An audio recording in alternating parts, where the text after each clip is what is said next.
Hi there, we're at the bench now, and here we go. We've got the volume 2 of the Girls on Panzer Build a Panzer IV set. This came a little bit late. As you can see, it's quite big. It looks like the magazine's a bit thinner than last week, but this is quite big, and it's quite heavy, actually. I'm having a feeling that a good part of the turret's going to be involved here, but this is what it looks like here.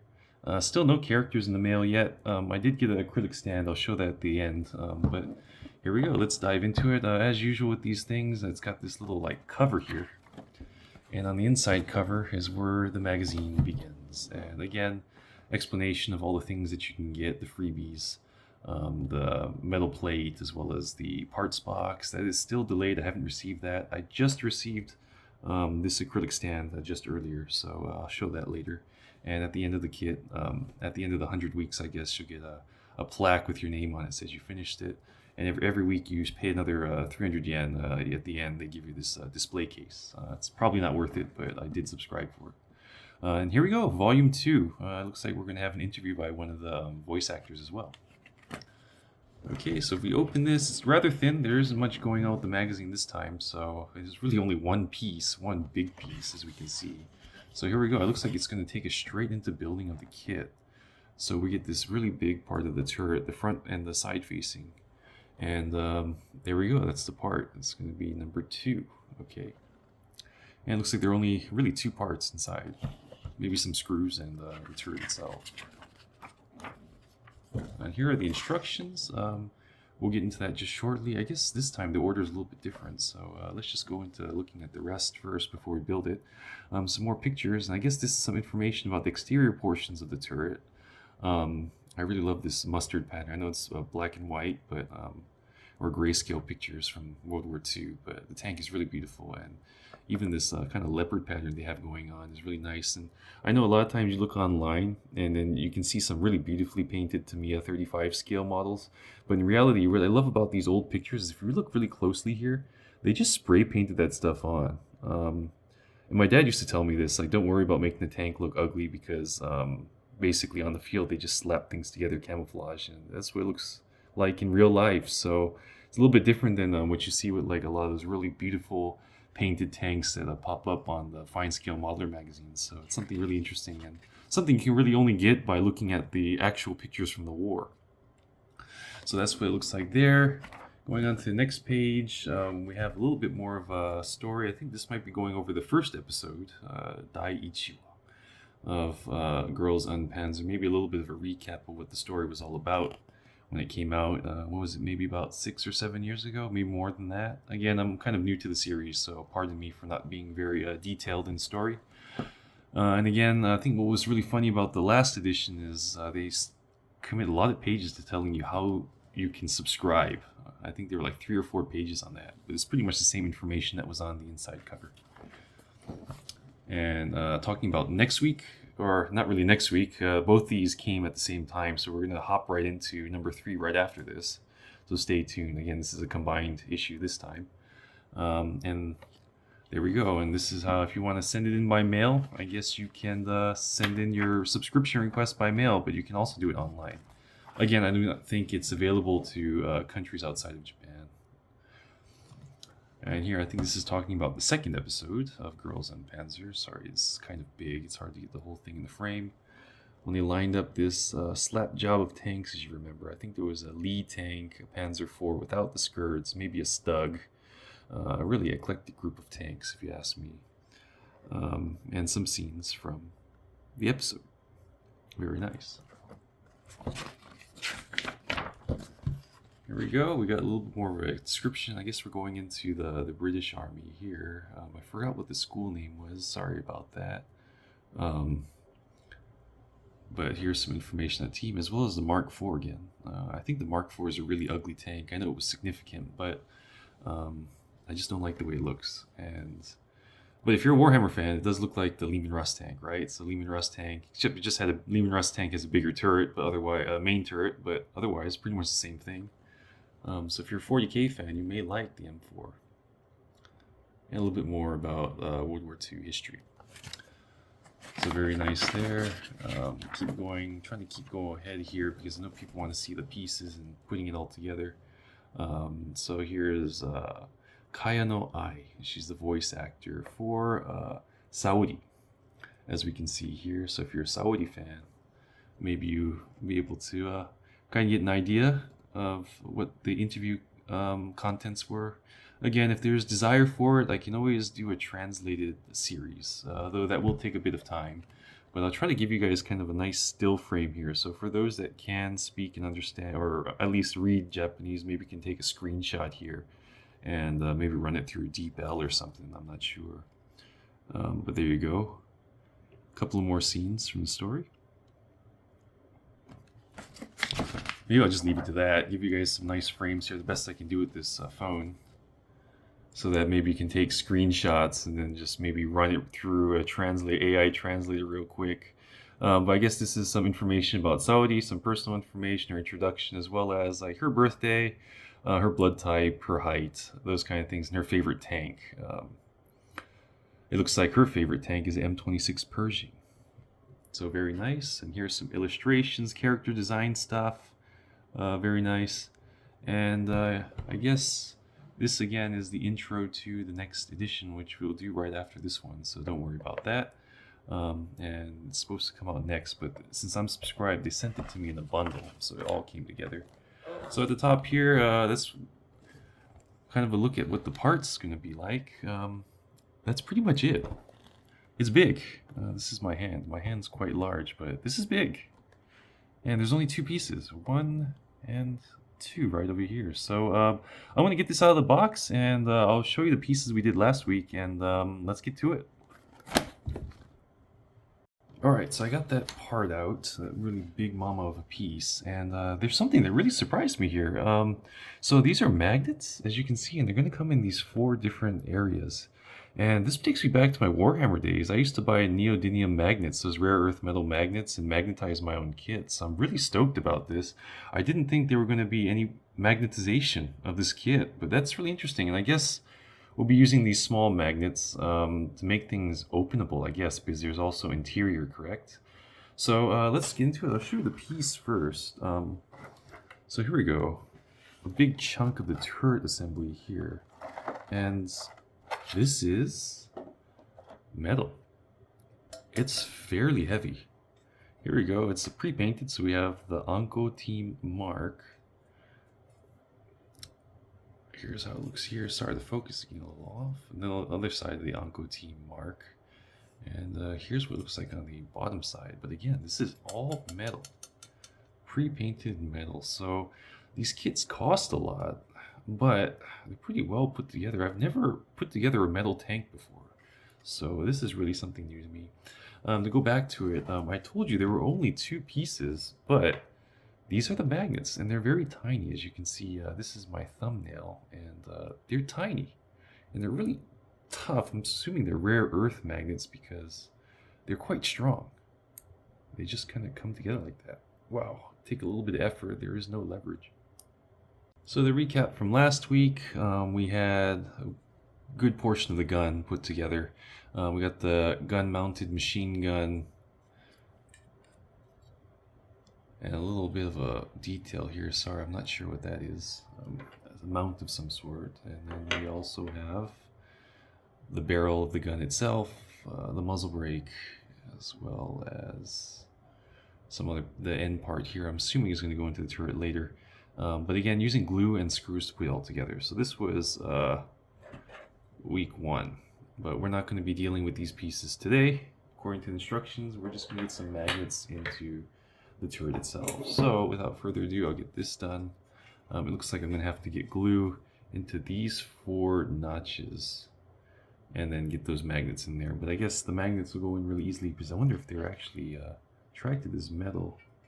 And they will not attract to this metal, so I'm gonna have to be careful and get those in there real nice. So I'll be right back.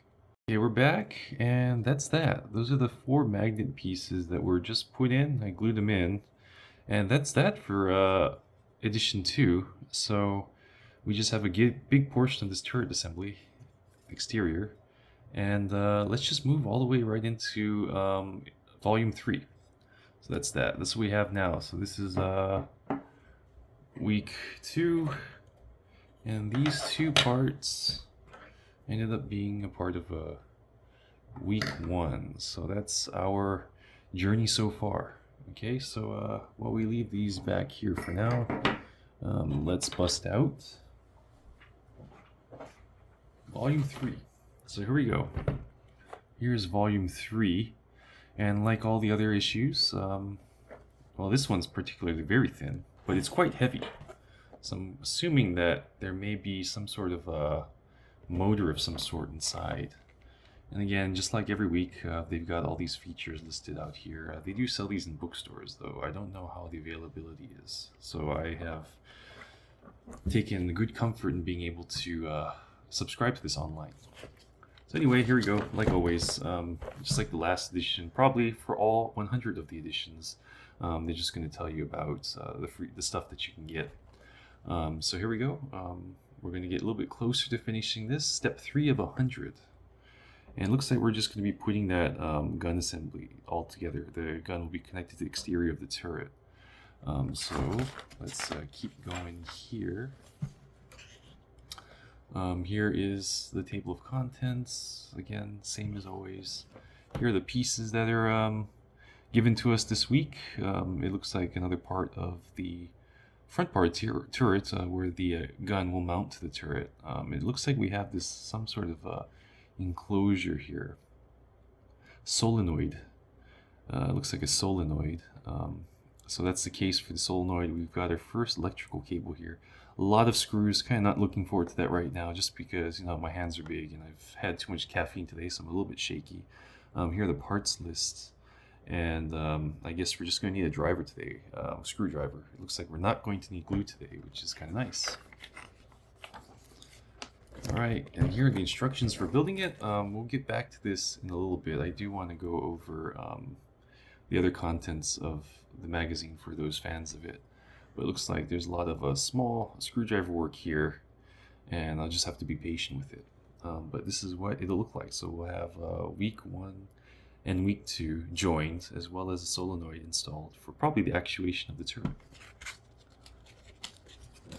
Alright, so as we keep going here, again, some more historical details. I always appreciate these historical pictures. It's very nice to see all of this. And looks like some schematic diagrams about the inner workings of how this turret actuates up and down.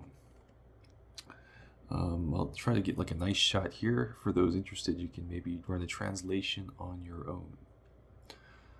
Again, for like the nth time, here are the things that we can get if we subscribe. We can probably skip that.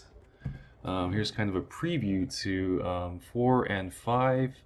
Looks like edition 4, which will be coming up in maybe a week or two. Maybe a battery or whatnot. I'm not sure what that is, but it looks like we're going to be continuing working with the turret. And maybe we'll be finishing the rear part of the turret with Volume 5. It looks like Volume 5 has the same cover as Volume 1. And I'll bust out, I can't forget, but I'll bust out this acrylic stand right after I finish with this. And here again, you can subscribe by mail. No need to do it because I have done so online. And here it looks like another episode here, I guess, again from episode 2, I suppose. What fans of the series may be interested in these parts. Try to get you guys a good picture so that you can maybe take a screenshot and translate on your own.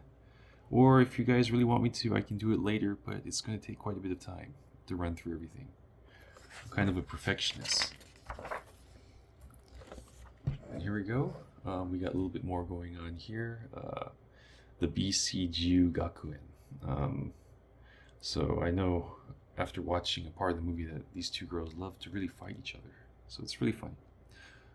Here are a couple more historical images of some pretty old tanks back in 1916, it seems. It's kind of crazy to think that this tank had a 75mm gun. It looks like kind of a dump truck. Here are more pictures here. Very nice. And some more history. So I guess maybe this guy was very important to the birth of tank warfare in France. I'll have to read up on that later. Again, I don't read up on this stuff before I show it to you. I'm really just busting out of the box as soon as I get it. Okay, so we have Ozaki Mami. Okay, she's the voice actor for Hana, right? Isuzu Hana. I know she's a very popular character, and she's the gunner for Team Uncle. Very sharp eye, very steady hand. So if you guys want to see what's going on there, you can take a look. Here are more scenes featuring her. As you can see, she's always got her eyes on the gun sight. There we go.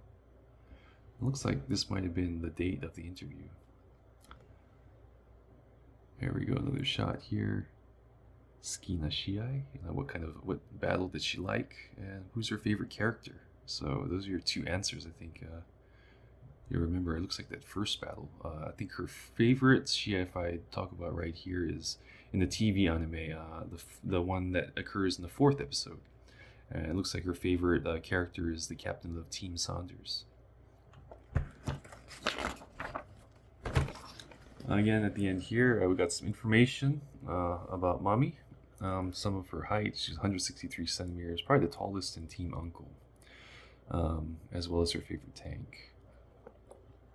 Here's some illustrations for character design. And again, a couple of more scenes. Maybe people would ask who's my favorite character, and I kind of don't have one, but I really like Mako. So if I had to choose one, she's the driver for this tank, Mako. That's because in Honkai Star Rail, I'm a big Silver Wolf fan. I think their personalities are quite similar. Okay, so that's that. Let's get our hands dirty and get to work here. So here we go. Building more of the turret. I'm going to get the solenoid in there. I'm going to bust out all these screws. And this is what this week's kit looks like. So let's get to work. Okay, so we're back here. I've got those parts out. So let's kind of go over what we're building here. Looks like the solenoid assembly. It's going to go into this little case here. It's probably going to mount behind this gun here. So we're going to get that working. A lot of screws. Really not looking forward to it, but really looking forward to the end product. And I guess from the parts from week 1 and 2 are going to be involved this week. So it's going to be really nice. Well, a decent portion of the turret complete. I have taken the pieces out, and I'll be really careful here.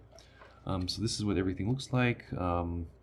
We've got the front part of the turret there, as well as the solenoid here. It's quite heavy actually, and a lot of screws. So let's get started with this. One thing I'm kind of noticing is if you look at the instructions, we got lots of different types of screws. So I kind of wish there was a picture of the screws. They have it right here, right? They tell you which screws are which screws, but it's kind of annoying to have to keep flipping back and be like, oh, this is 3-7, this is 3-8. Going back here and be like, oh, okay, which ones? Because it looks like a lot of different screws are involved. So maybe in the future it'd be really nice if they had that diagram on this page so that I can kind of refer to it really easily. So I'll get those parts set up for the first stage, and I'll be right back. So it looks like we have this enclosure case here and the solenoid here. So what's going to happen is this is going to go in here, and we got this lined up really nice and well. Again, craftsmanship, very nice. I built a lot of tank kits in my childhood, and they seldom fit this good. As you can see, the holes are really lined up. It looks like we've got these 3-08 screws. Going to be going one here and one on the other side. So I'll get those in really quick and be right back. Okay, so it looks like we got it here. Screws came in really nicely, fit just easy, and they wanted us to thread the power cable underneath this little loop over here. And it looks like this piece is ready to go. Again, a little rather heavy, but one cool thing is the screwdriver. They've magnetized it for us, so it's been really easy to use. It looks like on the next stage, we've got this turret assembly here. These two parts. It looks like this is going to go over here. I'm going to dry fit a little bit here. It's going to come over here. And it looks like this part of the turret will also be mounted over here. So that's what it's going to look like at the end of it all. So I'll get that together. Again, there's a lot of screws involved. I'm assuming 1, 2, 3, 4 at the very least. And then we're probably going to have a few other pieces over here in order to mount that solenoid. So I'll get this all put together and be right back. So it looks like we now have this in. I got those 1, 2, 3, 4 screws in there. See if I can show you inside. And yeah, looks like we're good. We've trapped this portion of the turret, so she can't come loose. So I'm assuming the next thing will be something else here. Oh, I'm gonna have to re-screw that in a little bit. My apologies there. Okay, and I think the next part is we're gonna get some of these mounting points. It looks like a couple over here. They're gonna come in like this, and I guess these are gonna be mounts for something else, or to help secure more parts of the turret. I think there's another one here for the left side. Probably goes over here, just like that. And after that, it looks like we will mount the solenoid piece, and she's going to come in like this, and then it will be secured with 2 screws over here, coming in like that. That's going to be another tricky thing. Why? This thing is heavy. This piece is heavy. But anyway, she'll go in like that after those other mounting pieces go in, and we'll have something going here with the turret. So I'll get that in there and then report back to you. Alright, we're back, and she's in there.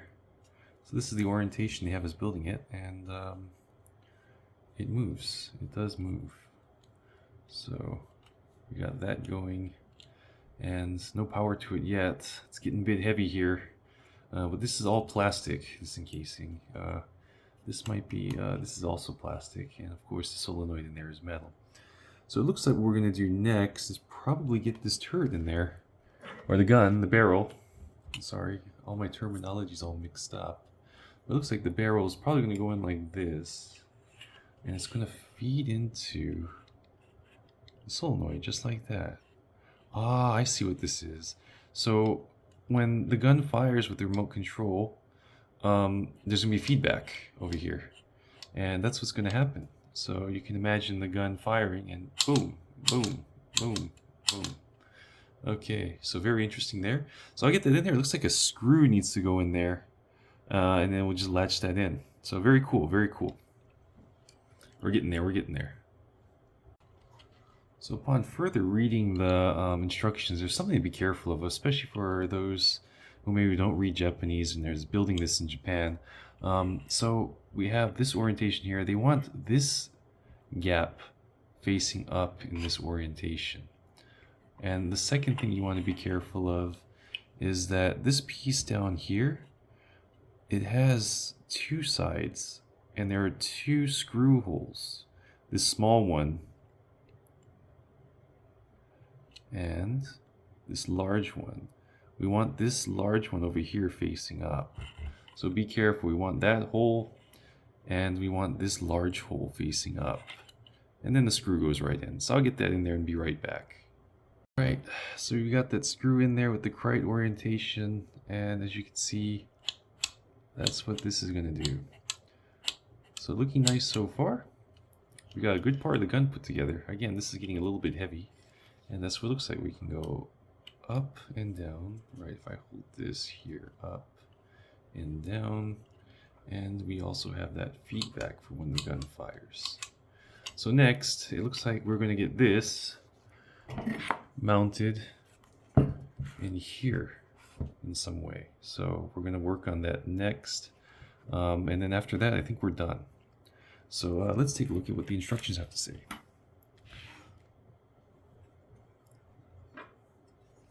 And here we go. Here's the bottom section here. So it looks like what's going to happen is this is going to go here, and then this is likely, if I'm not mistaken, where's that machine gun orientation? I'm not sure. We're going to have some pieces go over here. It looks like in these 4 areas. 1, 2, 3, 4 screws. So I'll get that in there and be right back. Okay, we're back. It took a little bit, but we got 1, 2, 3, 4 screw points there, and that connects the gun to the turret. And we have this little power cable sticking around here. But that's what it looks like through the first 3 volumes. So not bad. It's quite heavy. Again, this exterior turret part is fully metal. The gun itself does also have a lot of metal. The barrel itself is metal. But dang, that is quite large, and it's quite heavy. I'm having a hard time, you know, gracefully holding it with one hand, actually. And that's how it is like that. So if you look at it, that's the size of the turret. I have big hands, so that's the size of my hand. And as we look down over here, Kansei, we have finished the third week, or the third volume of the Build a Panzer series. So that's all I have for you this time. I think it'll be another week or two, and I also have to film and edit the videos, so maybe another 2 weeks before the next issue comes in. Not sure when the next, the 4, and if I think it might be 4 and 5 coming together, and we'll have another lot of fun. If you have any questions, please send me a message or give me a comment, and again, if you guys really want the translated version of those articles, please let me know. But it's been so fun so far. All the pieces look really nice, and it's starting to come together. But again, we do have 97 more kits to go. So just the first 3 steps in the long journey. One other thing too, didn't want to forget bringing out this exclusive that comes as a bonus with subscribing to the Build a Panzer subscription. And I guess I'll get this open. This is just the acrylic stand for Team Anko. Alright, so it looks like the base has the Owadai Joshi Gakko emblem, as well as all 5 characters here. And it kind of just slots in like this. I think there are a couple other freebies coming up, but it's been kind of popular, so it's a little bit delayed. But this is what it looks like, and this is what we've got through Volume 3. We've got a big part of this turret put together. We've got the Volume 3 magazine and Team Anko acrylic stand. So stay tuned until next time. Hopefully we have Volume 4 and 5 for you.